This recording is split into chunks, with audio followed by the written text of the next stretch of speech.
నిజాంపేట మండల కేంద్రంలోని స్థానిక పోలీస్ స్టేషన్ను మంగళవారం జిల్లా ఎస్పీ ఉదయ్ కుమార్ రెడ్డి సందర్శించారు.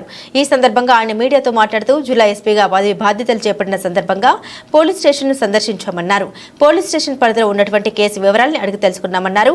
పోలీస్ స్టేషన్లో అన్ని వసతులు సౌకర్యాలు కలిగి ఉన్నాయని, ప్రజల సమస్యలపై నిత్యం శ్రమించాలని సిబ్బందికి సూచించామన్నారు. ఈ కార్యక్రమంలో రామాయంపేట సీఐ వెంకటరాజగౌడ్, స్థానిక SI Srinivasa Reddy, head constable Venugopal, writer Vinod, police సిబ్బంది నారాయణ, సోహెల్, నవీన్, నాగరాజు, అమణి తదితరులు ఉన్నారు.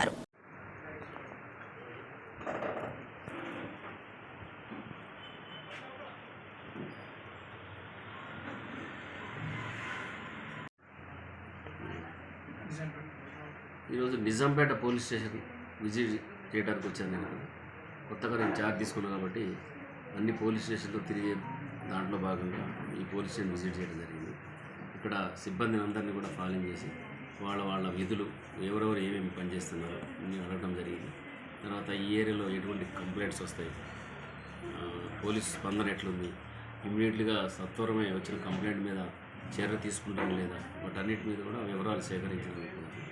చూస్తే పోలీస్ స్టేషన్ పనితరం బాగానే ఉంది. ఇక్కడంతా ఒక blue coats, petrol car, reception కూడా ఎవరు వచ్చినా కూడా కంప్లైంట్ వస్తే వాళ్ళని తీసుకుని కూర్చోబెట్టి వాళ్ళ ప్రాబ్లం విని ఇమ్మీడియట్గా కేసు రిజిస్టర్ అయ్యేది ఉంటే కేసు ఎఫ్ఐఆర్ చేయడం జరుగుతుంది. నేను కూడా మొత్తం వీళ్ళకి అదే సూచనలు చేశాను. నైట్ పెట్రోలింగ్ బాగుండాలి. తర్వాత ప్రజలు ఎక్కడ ఏ అవసరం ఉన్నా కూడా పోలీసు స్పందించే విధంగా డిపార్ట్మెంట్ ఉండాలని వాళ్ళకి చెప్పడం జరిగింది.